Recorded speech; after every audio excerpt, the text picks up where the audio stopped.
Morning student. તો આપણે કાલે 23મું ચેપ્ટર જોયું હતું, બરાબર. પહેલાં તો એક લોખંડના ઉદાહરણ દ્વારા જો માનવીનું યોગ્ય રીતે ઘડતર થાય, બરાબર, એના દ્વારા આપણને સમજાવવામાં આવ્યું હતું નવલભાઈ શાહે. બીજામાં એક ડુંગર ચડતી છોકરી હતી, એને કેડે 4 વર્ષનો છોકરો તેડ્યો હતો. કોકને દયા આવી એટલે એને પૂછ્યું કે હલી તને ભાર નથી લાગતો? તો છોકરીએ જવાબ આપ્યો, ના રે ના, ભાર શાનો લાગે, એ તો મારો ભાઈ છે.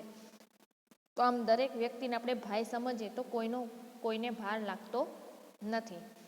અને છેલ્લું હતું કે એક ફકીર હતો, એ 20 વર્ષથી નિયમિત રીતે મસ્જિદમાં દિવસની 5 નમાઝ પઢતો હતો. એ જગ્યાએ જે જગ્યાએ તે નમાઝ પઢતો હતો ત્યાં એના હાથના અને પગના નિશાન પણ પડી ગયેલા હતા. 20મું વર્ષ અને સાંજની છેલ્લી નમાઝ હતી. જ્યારે અદા કરતો હતો નમાઝ, ત્યારે આકાશવાણી થઈ કે હે ફકીર, તું 20 વર્ષથી એક જ જગ્યાએ રોજ 5 નમાઝ અદા કરે છે, પણ ખુદાના દરબારમાં તારી એક પણ નમાઝ મંજૂર થઈ નથી. તો આવું સાંભળીને ફકીર આખી મસ્જિદમાં નાચવા માંડ્યો, પાગલ બની ગયો. ત્યારે બાજુમાં ઉભેલા મૌલવી એને કહેલું કે અરે બેવકૂફ, તારે તો રડવું જોઈએ, તું ખુશ કામ થાય છે? ત્યારે તે ફકીર જવાબ આપે છે કે આજે જ મારું જીવન ધન્ય થઈ ગયું. મારી બંદગી કબૂલ થાય કે ન થાય એની મને પરવા નથી, પરંતુ ખુદાને ખબર છે કે હું નમાઝ પઢી રહ્યો છું, મારા માટે તો એ બહુ જ છે. ફળ મળે કે ન મળે એની હું આશા રાખતો નથી. અને આ જ વસ્તુ ગીતામાં પણ કહેવામાં આવી છે કે કર્મ કરતા રહો, ફળની ઈચ્છા રાખો નહીં. ઓકે, પછી આપણે શબ્દ સમજૂતી અને વિરોધી અને વિકલ્પો પણ જોઈ લીધા હતા. પહોંચ્યા હતા આપણે નીચેના પ્રશ્નોના 2-3 વાક્યમાં જવાબ લખો. તો પહેલા ક્વેશ્ચન છે, નમાઝ અદા કરનાર ફકીર કેમ ખુશ થાય છે? નમાઝ અદા કરનાર ફકીર કેમ ખુશ થાય છે? તો આન્સર લખો. ફકીર કહે છે કે આજે મારું જીવન ધન્ય થઈ ગયું. ફકીર કહે છે કે આજે મારું જીવન ધન્ય થઈ ગયું. મારી બંદગી કબૂલ થાય કે ન થાય? મારી બંદગી કબૂલ થાય કે ન થાય એની પરવા કોને છે? એની પરવા કોને છે? પરંતુ ખુદાને ખબર છે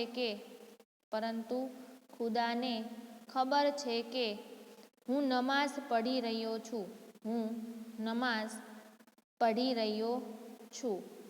મારે માટે તો એટલું જ બસ છે. ફળ મળે કે ન મળે એની શી જરૂર છે? ફળ મળે કે ન મળે એની શી જરૂર છે? Question mark. ખુદાને એટલી ખબર હોવી જોઈએ કે ખુદા અમને તારી સાથે મોહબ્બત છે.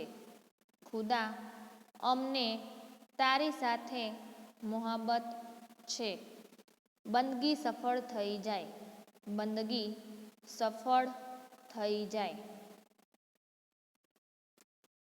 પેલો ક્વેશ્ચન અહીંયા પૂરો થાય છે. આખો જોઈ લે એકવાર. ફકીર કહે છે કે આજે મારું જીવન ધન્ય થઈ ગયું. મારી બંદગી કબૂલ થાય કે ન થાય એની પરવા કોને છે?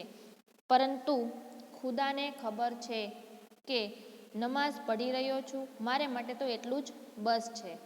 ફળ મળે કે ન મળે એની શી જરૂર છે? ખુદાને એટલી ખબર હોવી જોઈએ કે ખુદા અમને તારી સાથે મોહબ્બત છે. બંદગી સફળ થઈ જાય. ઓકે, બીજો ક્વેશ્ચન છે, મૂલ્ય ઘડતરની વાત લેખક કયા ઉદાહરણથી કેવી રીતે સમજાવે છે? મૂલ્ય ઘડતરની વાત લેખક કયા ઉદાહરણથી અને કેવી રીતે સમજાવે છે? તો આન્સર લખો. પ્રથમ પ્રસંગમાં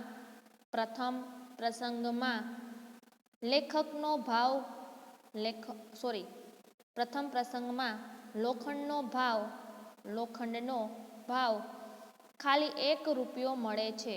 ખાલી 1 રૂપિયો મળે છે.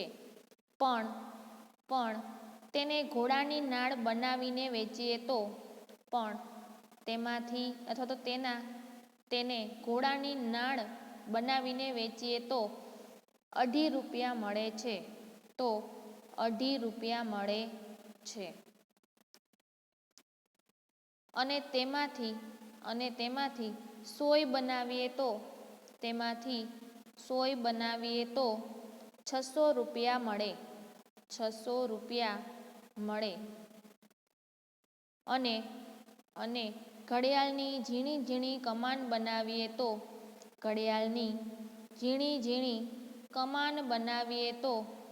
50,000 રૂપિયા મળે.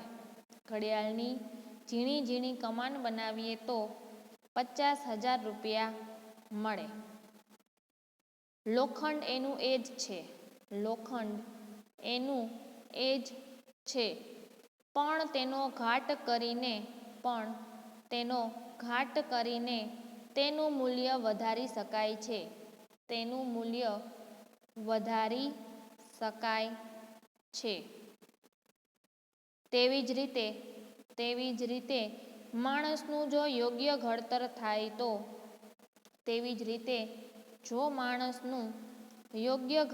થાય તો માનવીનો સર્વાંગી વિકાસ થઈ શકે છે. માનવીનો સર્વાંગી વિકાસ થઈ શકે છે. આખો આન્સર જોઈએ. પ્રથમ પ્રસંગમાં લોખંડનો ભાવ ખાલી 1 રૂપિયો મળે, પણ તેને ઘોડાની નાળ બનાવીને વેચીએ તો 2.5 રૂપિયા મળે. તેમાંથી સોય બનાવીએ તો 600 રૂપિયા મળે અને ઘડિયાળની ઝીણી ઝીણી કમાન બનાવીએ તો 50,000 રૂપિયા મળે. લોખંડ એનું એ જ છે, પણ તેનો ઘાટ કરીને તેનું મૂલ્ય વધારી શકાય છે.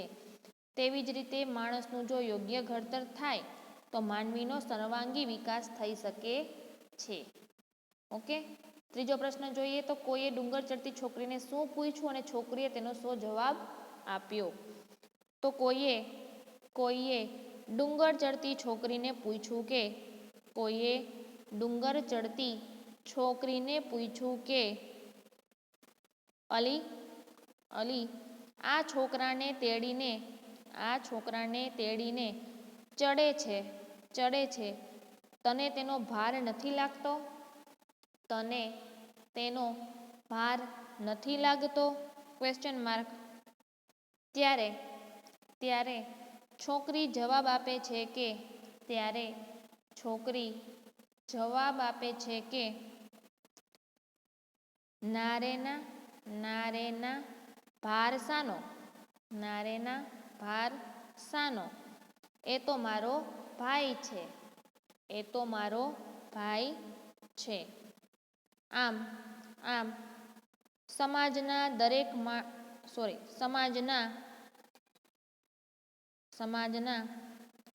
દરેક માણસો એકબીજાને ભાતૃભાવથી જોવે તો કોઈને કોઈનો ભાર લાગતો નથી. આખો આન્સર જોઈ લઈ. કોઈએ ડુંગર ચડતી છોકરીને પૂછ્યું કે અલી આ છોકરાને તેડીને જાય છે, તેનો ભાર નથી લાગતો?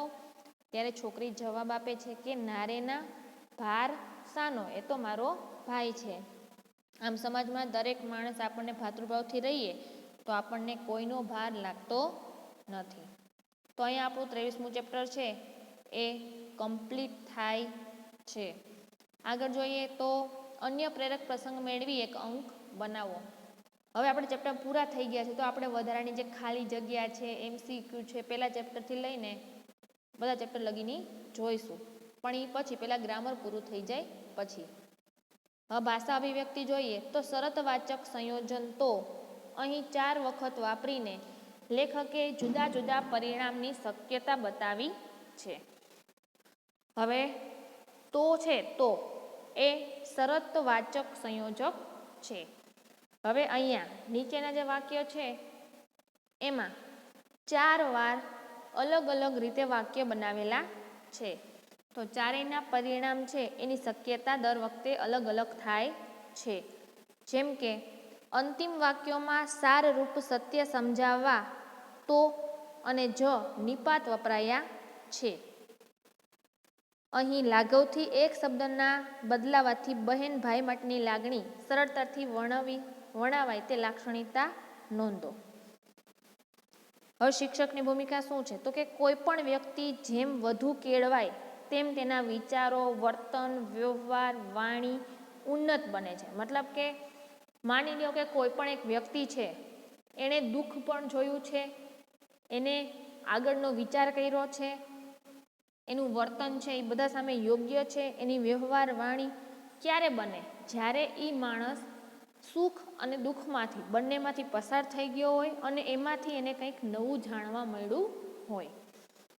હવે લોખંડના સાદા ટુકડાની ખાસ કિંમત નથી. એ જ લોખંડનો કટકો નાનો એવો હતો, એની કોઈ ખાસ કિંમત હતી નહીં, પણ તેને તેનો કારીગર જે બનાવે તે બનવાનું છે. લોખંડનો ટુકડો એમ નથી કહેવાનું કે ના મારે સોય નથી બનવું, ના મારે ઘોડાની નાળ નથી બનવું. એને જે કારીગર બનાવશે એ એમાંથી બની જશે, કારણ કે એ નિર્જીવ વસ્તુ છે.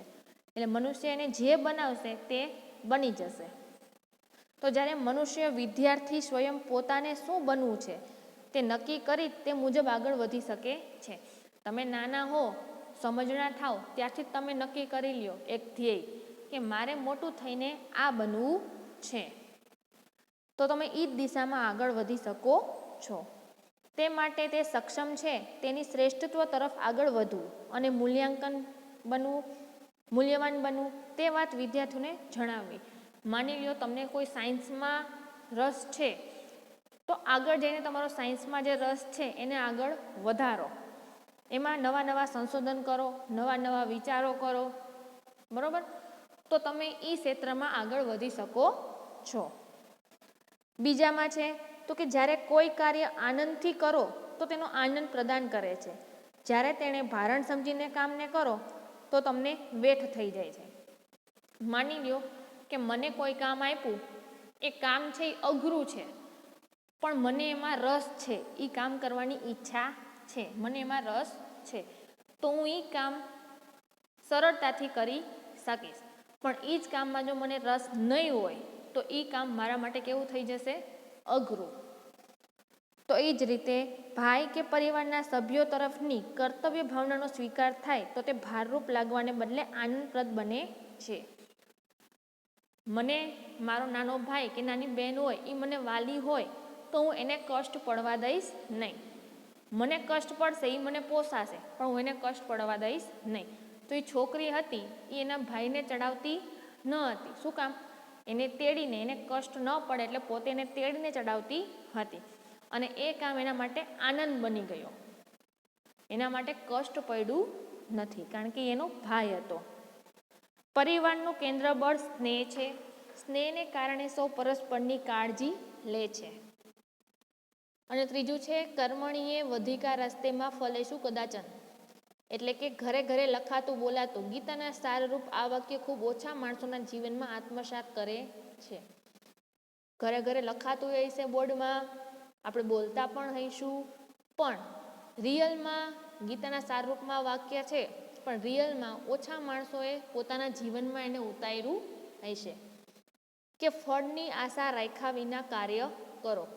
તમારે કદી ફળની આશા રાખવાની નહીં. આપણું જે કામ છે, કાર્ય છે એ કરતું રહેવાનું. ફળ છે એ આપોઆપ મળી જશે. ફળ આપોઆપ મળશે તેવી શ્રદ્ધા પેદા થાય. હવે ઈચ્છિત મળે તે માટે ઈરાદાપૂર્વકની થતી બંદગી ભક્તિ પર ઉચિત નથી. હવે હું એમ કહું કે હું ભગવાનની એટલે પૂજા કરું છું કે ભગવાનના એટલે હું ઓલું કરું છું, ભગવાનની પ્રાર્થના કારણ કે મારું સારું થાય, અથવા મને સારું મળે, પૈસા મળે, બરાબર? તો એ ભક્તિ છે એ ઉચિત નથી. ઈશ્વર સદાય આપણી સાથે જ હોય છે. આપણા કાર્યોના કર્મોની નોંધ લે છે. આપણા જે આપણે કાર્ય કરીએ છીએ, આપણે જે કર્મો કરીએ છીએ એની પાસે એની નોંધ હોય જ છે. તેથી હંમેશા શ્રદ્ધાપૂર્વક આપણે હંમેશા સારા કાર્ય કરવા જોઈએ. ઓલરેડી ભગવાન છે આપણા ઉપર ખુશ થઈ જશે. ઓકે, તો અહીંયા આપણું આ ચેપ્ટર આખું પૂરું થાય છે. હવે વ્યાકરણનો પોઈન્ટ છે સમાસ, શબ્દ સમૂહ માટે એક શબ્દ, રૂઢિપ્રયોગ, કહેવત અને અલંકાર. તો પેલું આપણે છે સમાસ. જો ધ્યાનથી સમજશો તો જ સમજાશે, બાકી બધું ઉપરથી જતું રહેશે.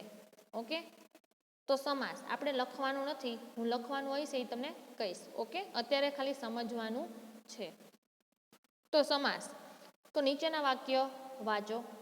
પોસ્ટમેન ટપાલ લઈને આવ્યો હતો. સાદું વાક્ય છે સાવ, કે પોસ્ટમેન હતો એ ટપાલ લઈને આવ્યો હતો. બીજું વાક્ય છે મારો ઉતારો પહેલે માળે ગેસ્ટ રૂમમાં હતો. આ પણ સાદું વાક્ય છે કે ભાઈ મને ઉતારો આપ્યો તો ક્યાં, તો કે પહેલા માળે ગેસ્ટ રૂમમાં.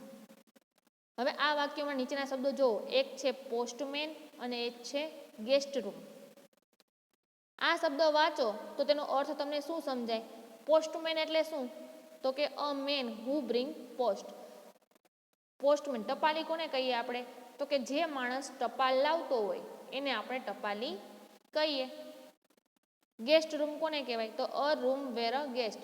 જે રૂમમાં મહેમાન આવતા હોય, રહેતા હોય એને આપણે ગેસ્ટ રૂમ કહીએ. સમજાણું?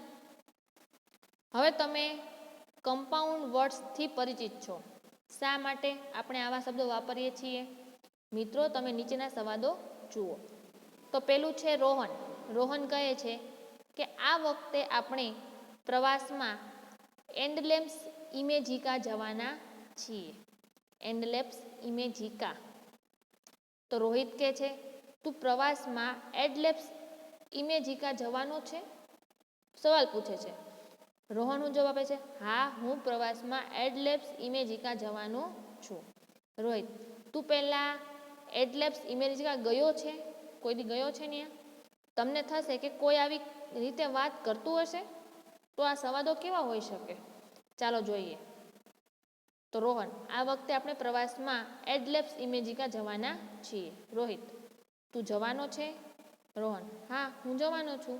રોહિત, તું પહેલા ગયો હતો? આપણે દર વખતે એડલેમ્સ ઇમેજિકા શબ્દનો ઉપયોગ કરતા નથી. બરાબર ને?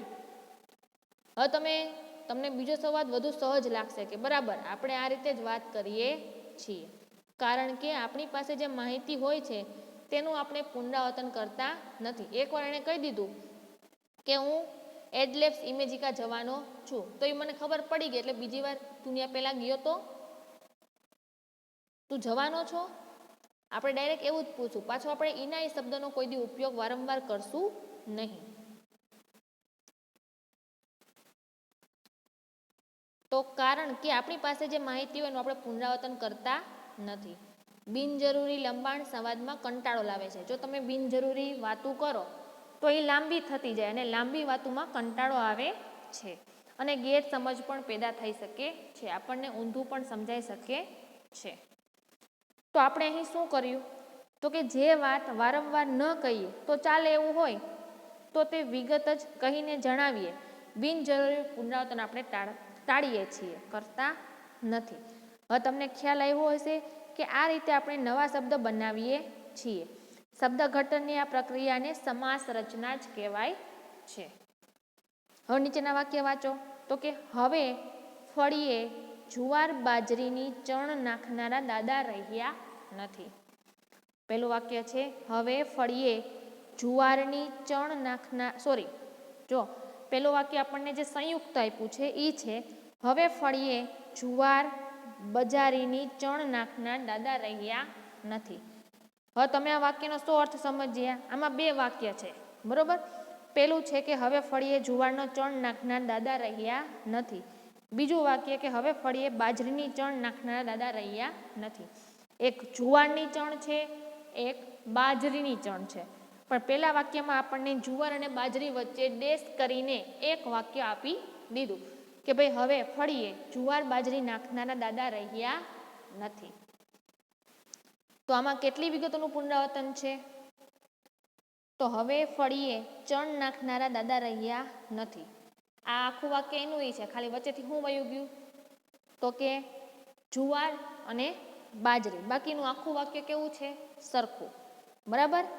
તો તમે આ પુનરાવર્તન પામતી વિગતોને કોઈ એક વાક્યમાંથી કાઢી નાખો અને બે જુદા પડતા શબ્દો જુવાર અને બાજરી ભેગા કરી નાખ્યા અને પછી એનો ઉપયોગ કર્યો પેલા વાક્યની જેમ કે હવે ફળિયામાં જુવાર બાજરી નાખનારા દાદા રહ્યા નથી. તો આ જુવાર અને બાજરીને જે આપણે ભેગું કર્યું એને આપણે સમાસ કહીએ છીએ. સમજાણું? સાવ સિમ્પલ છે. કોઈ પણ બે વસ્તુ જે આપણે અલગ સ્વતંત્ર રીતેનું વાક્ય બનાવી શકીએ છતાં પણ આપણે એને ભેગું કરીને લખીએ તો એવા શબ્દોને સમાસ કહેવાય છે. ઓકે, એટલે કે કોઈ પણ સમાસને જ્યારે સમજવો હોય, ઓળખવો હોય ત્યારે પહેલાં તેની ટાળેલી વિગતોને ઉમેરવી પડે.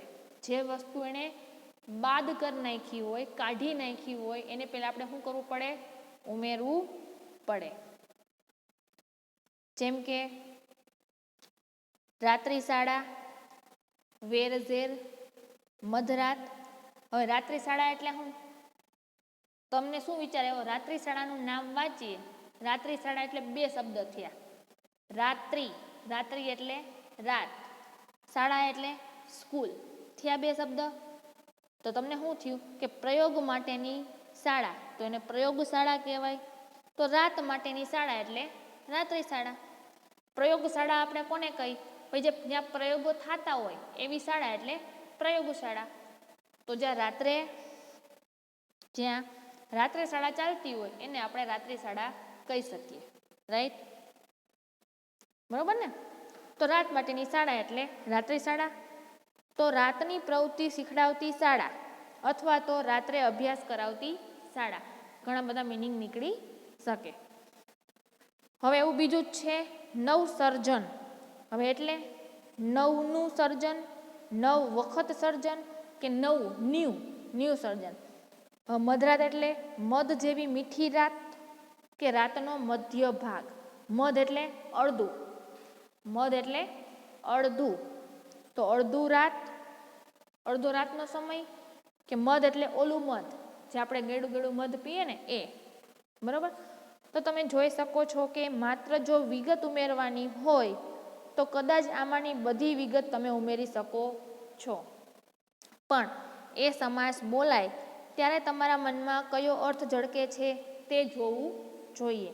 જેમ કે રાત્રિ શાળા તો રાત્રે અભ્યાસ કરતી શાળા, કરાવતી શાળા. નવસર્જન તો નવું સર્જન. મધરાત તો મધ્યરાત એટલે કે રાત્રિનો મધ્યનો ભાગ. તો આ અર્થ સમજવાની નહીં, મૂકેલી મૂળ વિગતોને ઉમેરવાની પ્રક્રિયાને સમાસ વિગ્રહ કહે છે. પણ સમાસ વિગ્રહ કરતાં પહેલાં જરૂરી છે કે શબ્દોની ઓળખી શકે. જે શબ્દો આપણને આપ્યા છે એને ઓળખવા એ સૌથી પહેલું કામ છે. જેમ કે જીવન જંગ આ સમાસ છે. હવે એવી ત્યારે ખબર પડે કે જ્યારે જીવન અને જંગ આ બંને શબ્દો તમે ઓળખી શકો. હવે નીચે કેટલાક વાક્ય આપ્યા છે એમાંથી તમે સમાસ ઓળખી શકો છો? તો ચલો વાંચીએ. તો પેલું વાક્ય છે જ્યાં જ્યાં વસે એક ગુજરાતી, ત્યાં ત્યાં સદાકાળ ગુજરાત. તો જ્યાં જ્યાંમાં કાંઈ છે નહીં, વસેમાં કાંઈ નથી, એક ગુજરાતી તો એમાં પણ ક્યાંય બે શબ્દ જોડેલા નથી, ત્યાં ત્યાંમાંય નથી. સદાકાળ, સદા એટલે હંમેશા અથવા સદા એટલે હંમેશા અને કાળ એટલે આપણે કહીએ ને ભવિષ્યકાળ, ભૂતકાળ, વર્તમાનકાળ અથવા તો કાળ એટલે સમય. કાળ એટલે સમય. તો એ બે શબ્દ એમાં બનેલા છે. તો પેલા વાક્યમાં સદાકાળ છે એ એક સમાસ છે. બીજું જોઈએ તો તેમની સાથે લાગણી તંતુ બંધાઈ ગયો હતો. તો લાગણી અને તંતુ બે શબ્દો બન્યા. ત્રીજો ઉપનિષદ એ પ્રાર્થના વિશ્વ વિખ્યાત છે. તો વિશ્વ અને વિખ્યાત, વિખ્યાત એટલે પ્રસિદ્ધ, વિશ્વ એટલે દુનિયા. તો બે શબ્દ થયા. એને હોટલમાં કપ રકાબી વિછળવાની નોકરી મળી. તો કપ અને રકાબી. પાણી ધારે પાથરણા પાથરી ખાઈ પીને આનંદ કરે છે. તો પાણી અને ધાર. બરોબર? તો ઉપરના વાક્યમાં કયા શબ્દો સમાસ છે? તો કે સદાકાળ, લાગણી તંતુ, વિશ્વ વિખ્યાત, કપ રકાબી અને પાણીદાર. બરાબર? હવે તમે સમાસના બંને શબ્દોને ઓળખી શકો છો, જેમ કે સદા અને કાળ, લાગણી અને તંતુ, વિશ્વ અને વિખ્યાત, કપ અને રકાબી, પાણી અને ધાર. કારણ કે તમે સમાસના શબ્દોને ઓળખી શકશો તો જ એનો અર્થ સમજી શકશો. બરાબર ને? તો આગળ જોઈએ તો કેટલીક વાર સમાસના આ પદો સંધિથી જોડાયેલા પણ હોઈ શકે છે. કેનાથી જોડાયેલા હોય? સંધિથી. તો તમારે સંધિ છૂટી પાડવી પડે. પછી બે શબ્દો ઓળખાય, જેમ કે નરેન્દ્ર, સૂર્યોદય, તો સૂર્ય વત્તા ઉદય થયા બે શબ્દ. શાળો ઉપયોગી, તો શાળા પ્લસ ઉપયોગી. મિથ્યાભિમાન, તો મિથ્યા પ્લસ અભિમાન. વિધુલતા, તો વિધુ પ્લસ અલતતા. મુખારવિંદ, રાજર્ષિ. તો તમે સમાસ ઓળખવા હોય તો તમારે સંધિ છૂટી પાડવી પડે. ચાલો સાથે મળીને આ સંધિ છૂટી પાડીએ. તો આજે આપણે સમાસનો થોડોક ભાગ જોયો. જો તમને એમાં ન સમજણ પડી હોય તો એકવાર વાંચી લેજો, અને છતાં ન સમજાય તો લેક્ચર પૂરો થાય પછી પૂછજો. ઓકે? હજી આપણે ઘણું બધું બાકી છે સમાસમાં, એ આપણે આવતા લેક્ચરમાં જોઈશું. આમાં કોઈ ડાઉટ હોય તો લેક્ચર પૂરો થાય પછી પૂછી શકો છો. અત્યારે ગ્રામરનું કાંઈ પણ લખવાનું નથી. ઓકે? ખાલી યાદ રાખવાનું છે. ઓકે? Thank you.